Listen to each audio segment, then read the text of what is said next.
नमस्कार मित्रों, मैं अभिषेक सिंह आपके सामने तथागत सिविल सर्विसेज क्लास में फिर से उपस्थित हूं।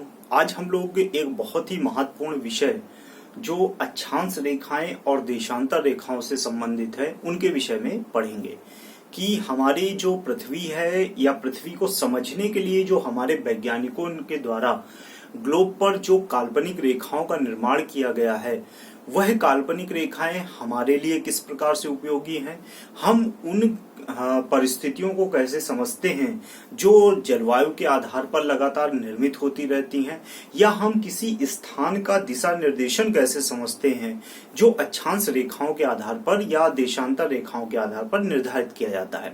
और उन स्थानों की जलवायु हो सकती है, स्थान का स्वरूप हो सकता है, वहां चलने वाली हवाओं की स्थितियां हो सकती इत्यादि, वो सारे या हम ये कहें कि वो भाग कहाँ पर स्थित है, इन सभी के विषय में हम इन काल्पनिक रेखाओं के आधार पर समझते हैं।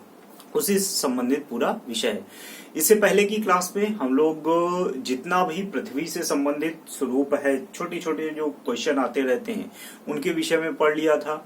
हमारे जो विषु हैं, ऐनांत हैं, सोलेस्टिक या इक्विनॉक्स हैं, साथ में अपहेलियन, पेरिहेलियन, उपसौर, अपसौर जैसी स्थितियां हैं, उन सभी के विषय में हम लोगों ने पढ़ लिया था। और ये भी पढ़ा था कि कब कैसे दिन बड़ा होता है, कैसे रातें छोटी होती हैं, कैसे रातें बड़ी होती हैं, कैसे दिन छोटे होते हैं, या किसी स्थान पर कैसे उत्तरी गोलार्ध में, दक्षिणी गोलार्ध में कैसे परिवर्तन होते हैं जलवायु इत्यादि के, वो सारे हम लोगों ने पिछली क्लासेस में पढ़ लिया था। तो अब उसी का अगला चरण है, सीधा सा मतलब है अक्षांश रेखाएं और देशांतर रेखाएं।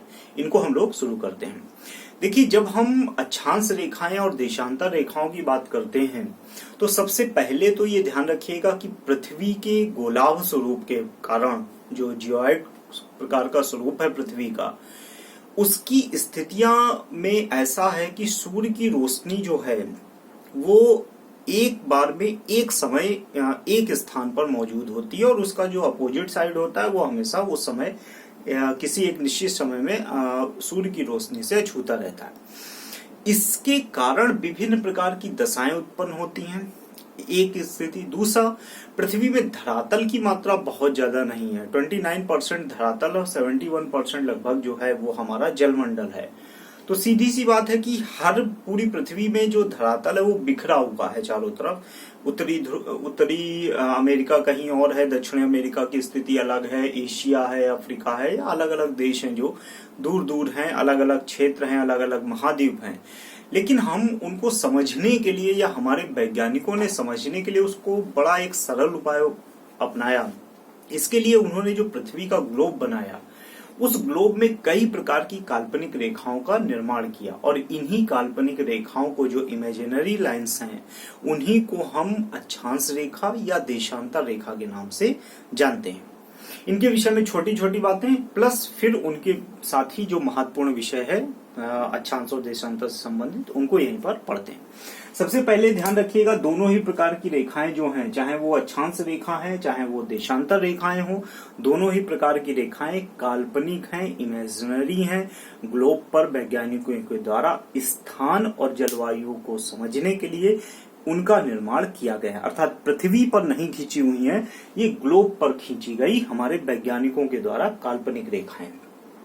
दूसरी है स्थानों की जानकारी प्राप्त करने के लिए, अर्थात पूरी ही पृथ्वी को कई रेखाओं में जब बांट दिया जाएगा तो सीधा सा मतलब है कोई स्थान, जैसे हम ग्रिड कहें या बॉक्स कहें या ब्रैकेट्स कहें, उनमें अलग अलग ढंग से बांट दिया जाएगा तो हमको वो एक स्थान, पार्टिकुलर स्थान की समझ ज्यादा अच्छे ढंग से आएगी। उसीलिए यह जो रेखाएं हैं वो स्थानों की जानकारी प्रदान करती हैं कि भारत कहाँ पर स्थित है। भाई, भारत जो है वो उत्तरी गोलार्ध में स्थित है, एक स्वरूप।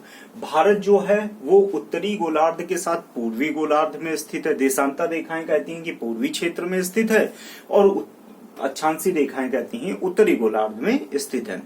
फिर हमने ये देखा कि उसकी अक्षांश रेखाएं कौन सी हैं, उसकी देशांतर रेखाएं कौन सी हैं, तो इसके आधार पर हमने भारत की जो स्थिति है उसका निर्धारण कर लिया। तो इसका मतलब सीधा सा है, ये स्थानों की स्थिति को ज्ञान कराने वाली रेखाएं हैं, दोनों ही प्रकार की। दूसरा है ऋतुओं या जलवायु का ज्ञान के लिए भी ये है प्रमुख रूप से। भाई जब हम अक्षांशीय रेखाएं खासतौर से पढ़ते हैं तो जैसे जैसे हम विषुवत वृत्त के समीप आते हैं तो यहाँ की जलवायु उष्ण कटिबंधीय जलवायु या विषुवत रेखीय जलवायु होती है, अर्थात तापमान का बहुत कम अंतर और उच्च तापमान की स्थितियां, उच्च और प्रतिदिन वर्षा की स्थितियां। लेकिन जैसे जैसे हम इनसे दूर होते जाते हैं अर्थात ध्रुवों की तरफ जाते जाते हैं वैसे वैसे हम देखते हैं कि तापमान गिरना शुरू हो जाता है, जमी हुई परिस्थितियां आती हैं, वर्षा कम होती शुरू हो जाती है और बहुत शीत ऋतु की शीतल स्थितियां, वनस्पति बहुत कम पाई जाती। तो ये ब्लॉक्स हैं छोटे छोटे जो अक्षांश रेखाओं के रूप में है, जो हमारी ऋतुएं बताती हैं, हमारी जलवायु बताती है कि किसी एक क्षेत्र की जलवायु कैसी हो सकती है। इसके साथ ही ये ध्यान रखिएगा अक्षांश रेखाएं जो हैं वो 0 से 90 डिग्री, 0 डिग्री तो है ही ये, जैसे ये 0 डिग्री जिसे हम विषुवत रेखा कहते हैं वो है, तो 0 से 90 डिग्री का मतलब ये है कि दोनों ही तरफ 90-90 डिग्री। जैसे ये आपका नॉर्थ पोल है और ये साउथ पोल है, ये 90 डिग्री नॉर्थ हो गया, ये 90 डिग्री साउथ हो गया। तो 0 से फिर आगे बढ़ते चले जाएं तो 90 लाइन्स ये हैं और 90 लाइन्स ये हैं। तो ये अक्षांश रेखाएं हैं जो मध्य से उत्तर की ओर और मध्य से दक्षिण की ओर जाती हुई हमको दिखाई पड़ती हैं और जाकर केंद्र बिंदु पे संग्रहित हो जाती हैं। तो ये 0 से 90 डिग्री है उत्तर की तरफ और 0 से डिग्री है दक्षिण की तरफ, दोनों ही तरफ है। इसका मतलब है इनकी जो संख्या है वो लगभग 180 है। दूसरी चीज ये है देशांतर रेखाओं की बात करें तो देशांतर रेखाएं भी 0 से 180 डिग्री के स्वरूप में है। 0 से 180 डिग्री का मतलब ये है कि जब हम 0 से पूर्व दिशा की ओर जाते हैं तो 180 डिग्री और 0 से पश्चिम दिशा की ओर जाते हैं तो 180 डिग्री। वो अलग बात है कि ये दोनों जाकर आपस में मिल जाते हैं। तो ये जो विभाजित होती हुई श्रृंखला है, स्वरूप है, वो हमको 0 से 180 पूर्व में, 0 से 180 पश्चिम में जाती हुई दिखाई पड़ती है। ये ध्यान रखें। इसका मतलब है ये इनकी जो कुल संख्या है वो 360 है। अगर हम इनकी कुल संख्या देखें तो वो 360 हो जाती, इनकी कुल संख्या 180 हो जाती, प्लस एक जो है वो आपकी विषुवत रेखा है वो अलग है। तो ये ध्यान रखिएगा ये कैसा स्वरूप है इनके आधार पर। अगर हम इन दोनों देशांतर रेखा और अक्षांशी रेखा को आपस में मिलते हुए देखें कि कहां पर मिलती हैं, तो इस पर अक्सर प्रश्न आते हैं कि देशांतर कहां मिलती हैं और अक्षांश कहां मिलते हैं। तो ध्यान रखिएगा 0 डिग्री देशांतर की हम केवल बात करें जो कहीं ना कहीं लंदन की ग्रीनविच नामक स्थान से निकली हुई है, इसीलिए उसको ग्रीनविच मीन लाइन भी कहा जाता है और उसी के आधार पर ग्रीनविच मीन टाइम का भी निर्धारण किया गया है। इसी को प्रधान यामनोत्तर रेखा कहा जाता है। ये भी ध्यान रखिएगा 0 डिग्री देशांतर को। तो ये कहां पर मिलती है अन्य रेखाओं से, तो सबसे पहली तो ये ध्यान रखिएगा कि ये ग्रीनविच से निकलती है लंदन के। इसका मतलब यह है ब्रिटेन की राजधानी के बिल्कुल नजदीक से गुजरती है, लंदन में ही, पास में ही। और अगर इसकी में कभी कभी पूछ ले कि कौन सी राजधानी 0 डिग्री देशांतर पर है, तो ध्यान रखिएगा घाना की अक्रा जो है, घाना की राजधानी अक्रा, वो जो है वो 0 डिग्री देशांतर पर ही स्थित राजधानी है।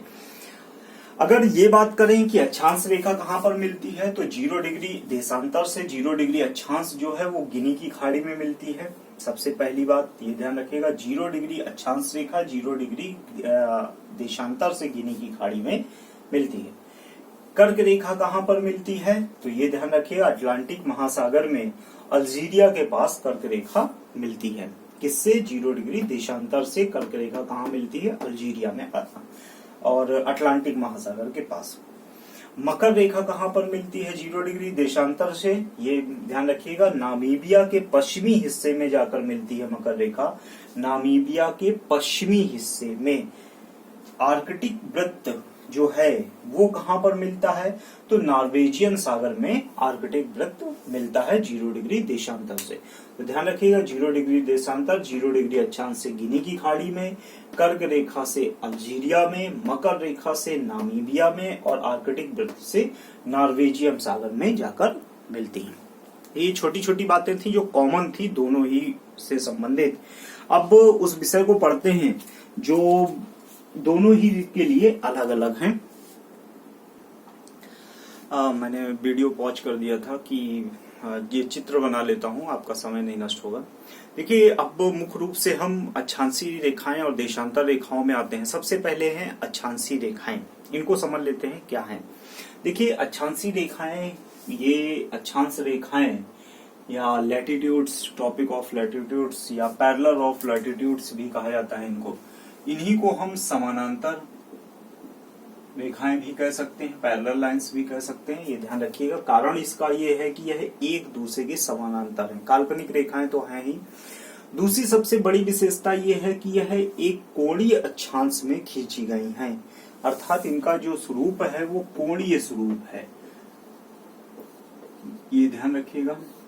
सबसे प्रमुख विशेषता इन अक्षांशीय रेखाओं की ये है कि यह जो रेखाएं हैं वो पश्चिम से पूर्व की ओर खींची गई। जिस दिशा में पृथ्वी सूर्य के चक्कर लगाती है उसी स्टाइल में इनका भी स्वरूप निर्धारित किया गया, अर्थात पश्चिम से पूर्व की ओर। हालांकि हम तो जब ग्लोब देखते हैं तो वो सीधे एक गोला दिखाई पड़ता है, लेकिन ये गोला दिखाई पड़ने का मतलब ये नहीं होता है कि ये कैसी है। लेकिन वैज्ञानिकों के आधार पर जो निर्धारण किया गया वो पृथ्वी के घूर्णन परिक्रमा पथ के आधार पर निर्धारित किया गया। पश्चिम से पूर्व की ओर इनको खींचा हुआ माना जाता है। काल्पनिक रेखाएं तो है ही, ध्यान रखिएगा। सबसे बड़ी चीज ये है कि ये है विषुवत रेखा, और विषुवत रेखा के ऊपर जब हम जाते हैं तो 90 रेखाएं हैं। विषुवत रेखा के दक्षिण में हम जाते हैं तो 90 रेखाएं हैं। इसका मतलब विषुवत रेखा के ऊपर की 90 और 90 ये कुल मिलाकर 180 रेखाएं हो गई। तो ये ध्यान रखिएगा, ये कुल मिलाकर इनकी संख्या जो बनती है वो 180 रेखाओं की बनती है। दूसरी चीज ये है कि इनकी जो लंबाई है, लंबाई की बात कर रहे हैं, लंबाई है वो मध्य भाग में सर्वाधिक है। अर्थात विषुवत रेखीय क्षेत्र जो है पृथ्वी का मध्य क्षेत्र, भूमध्य क्षेत्र है, जिसे हम भूमध्य रेखा कहते हैं, वहां पर सबसे अधिक लंबाई है। और जैसे जैसे हम ध्रुवों के नजदीक जाते जाते हैं इनकी लंबाई कम होती चली जाती है, और ध्रुवों पर पहुंचते पहुंचते ये एक बिंदु के रूप में स्थापित हो जाती हैं। ये ध्यान रखिएगा, चाहे वो नॉर्थ पोल हो चाहे साउथ पोल हो, इनकी जो लंबाई है वो 0 किलोमीटर में बदल जाती है और यह एक बिंदु के रूप में स्थापित हो जाती हैं। अगर हम इन्हें केवल बिंदु मान लें तो सीधा सा मतलब है कि ये तो 180 ये हो गई प्लस एक आपकी विषुवत रेखा हो गई, तो कुल मिलाकर 181 लाइंस इस तरह से हो गई। लेकिन अगर हम इनको बिंदु मान लेते हैं तो अगर हम 2 घटा लें तो केवल इनकी संख्या 179 बचती है। लेकिन ये तब बचती है 179 जब हम इनको बिंदु मान लेते हैं, ना कि रेखा मानते हैं, क्योंकि 90 डिग्री साउथ और 90 डिग्री नॉर्थ जो है वो एक बिंदु के रूप में हमको दिखाई पड़ता है। ठीक है, ये ध्यान रखिएगा। 180 देशांतर रेखाएं हैं, एक विषुवत रेखा और हो जाती है तो कुल मिलाकर 181 हो जाती हैं। अगर हम नॉर्थ पोल साउथ पोल को एक बिंदु मान लें, रेखा ना माने, तो इनकी संख्या 179 179 हो जाती है।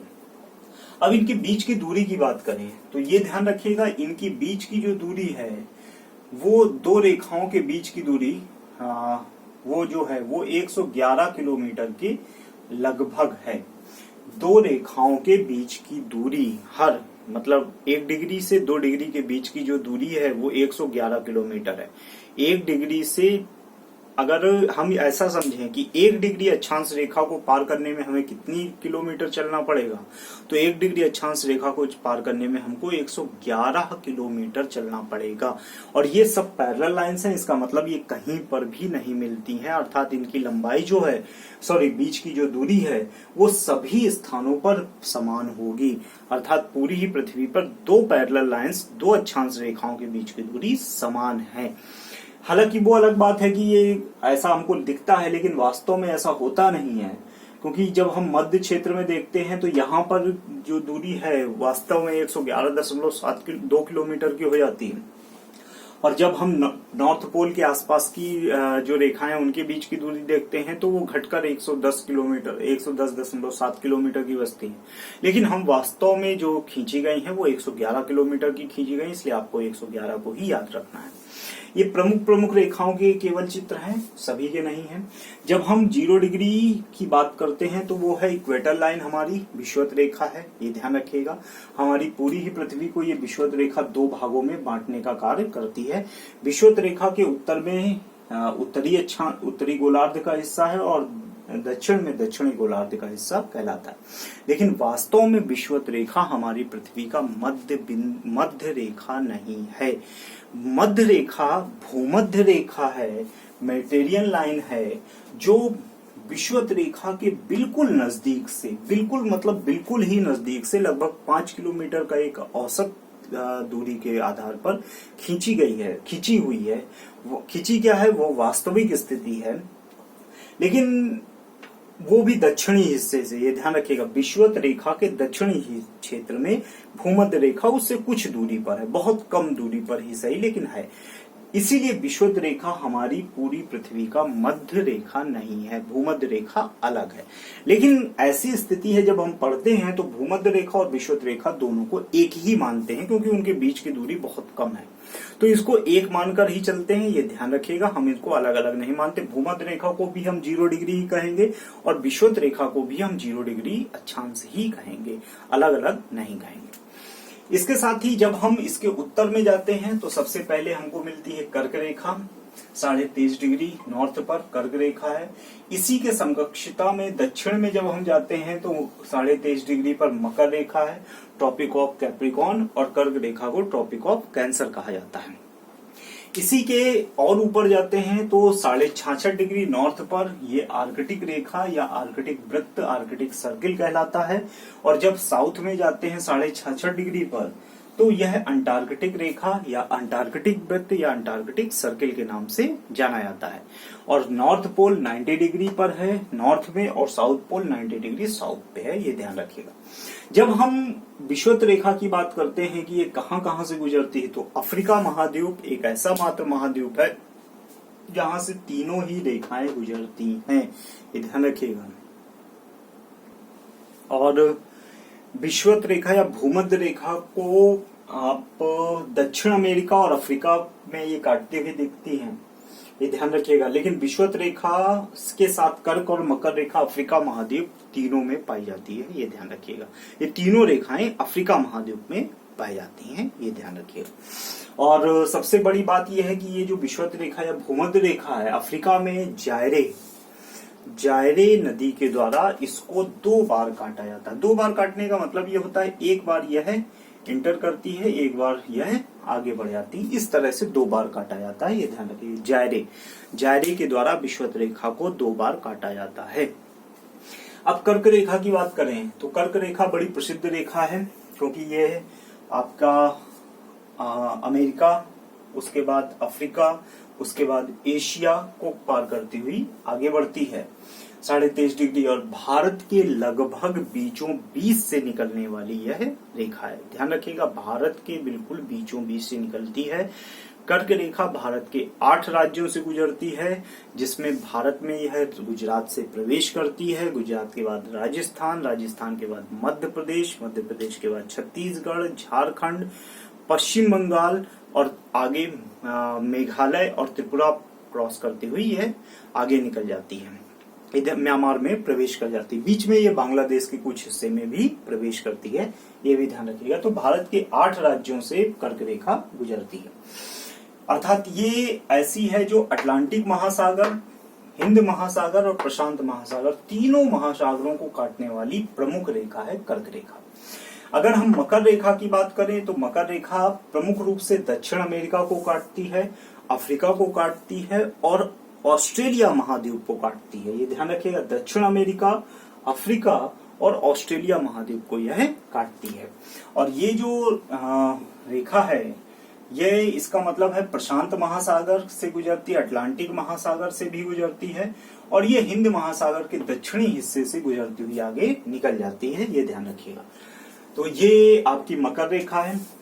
आर्कटिक रेखा प्रमुख रूप से यूरोपीय, अमेरिकी क्षेत्र, यूरोपीय क्षेत्र और एशिया का बहुत छोटा सा क्षेत्र यह प्रवेश करती है, और मुख्य रूप से यह रसिया के क्षेत्र में आगे बढ़ जाती है, और उधर अलास्का जो अमेरिका का क्षेत्र है उसमें प्रवेश करती है।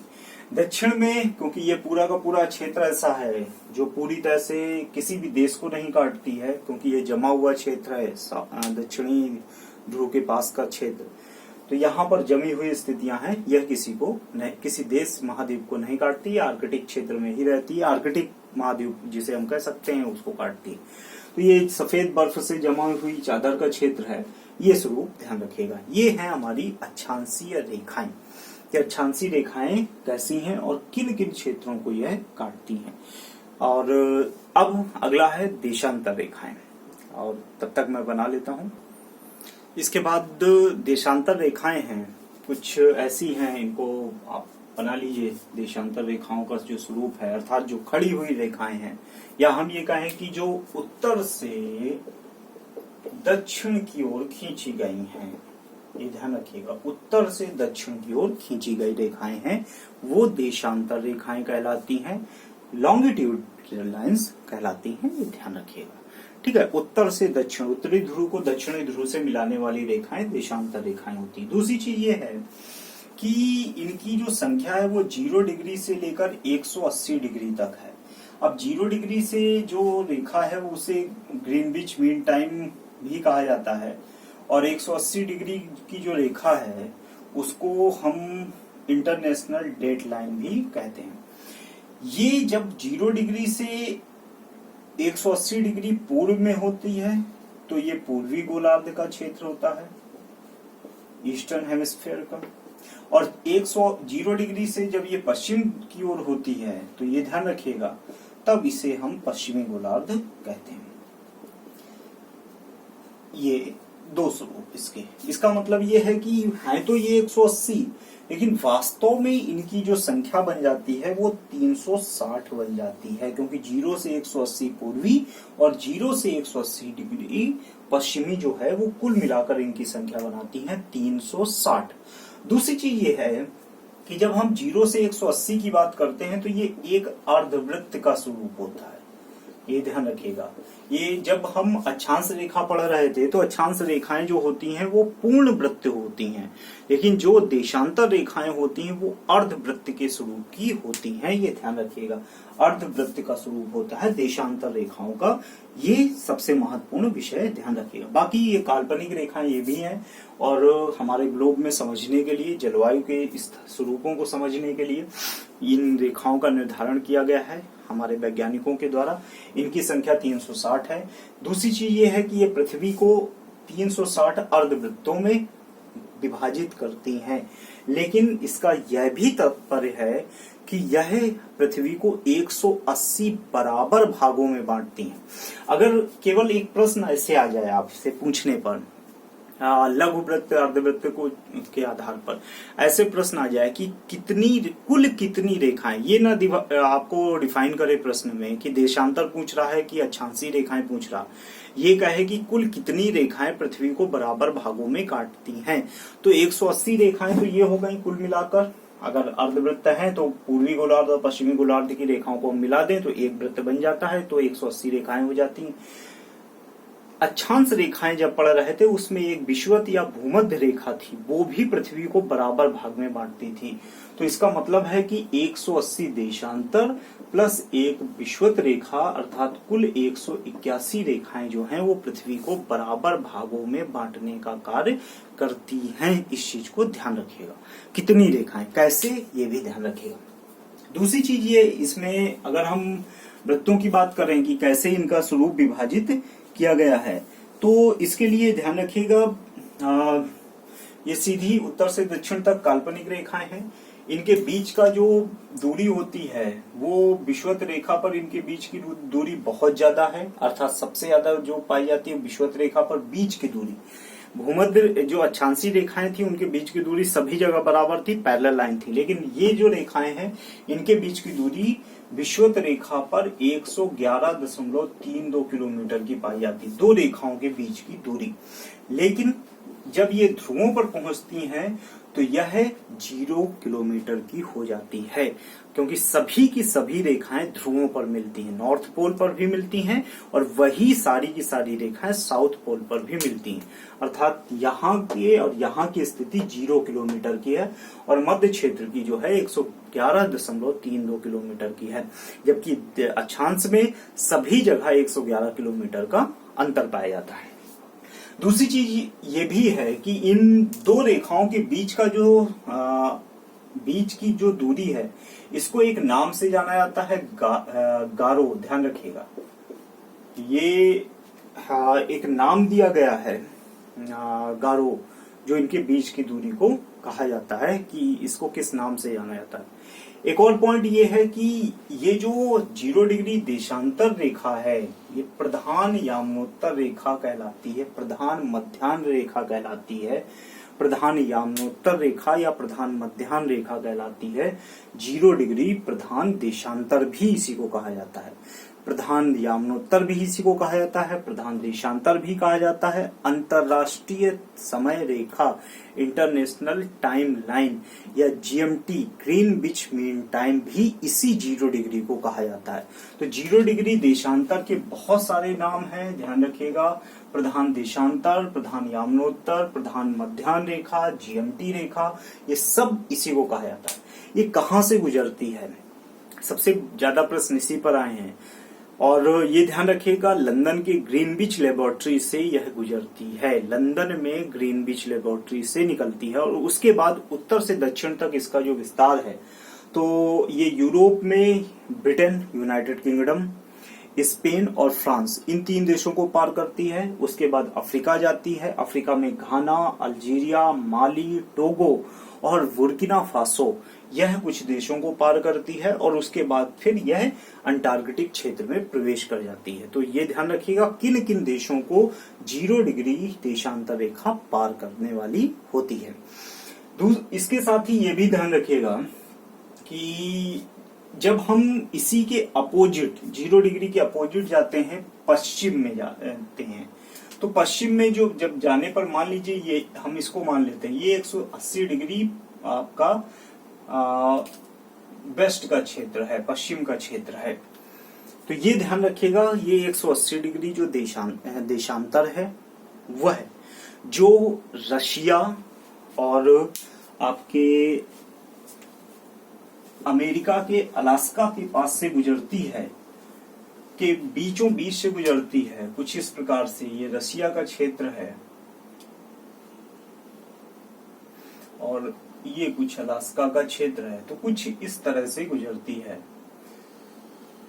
ये 180 डिग्री रेखा है, इसे इंटरनेशनल डेट लाइन के नाम से जानते हैं, अंतरराष्ट्रीय तिथि रेखा के नाम से जानते हैं, जो रसिया के साइबेरिया क्षेत्र को काटती है। और इसको, यह एक रेखा जो है 180 डिग्री देशांतर रेखा जो है, उस रेखा को कई भागों में तोड़ा मरोड़ा गया है, मतलब उसको कई जगह मोड़ा गया है, क्योंकि किसी एक, जैसे ये आप चित्र देख रहे हैं, बिल्कुल ऐसी ही स्थिति है।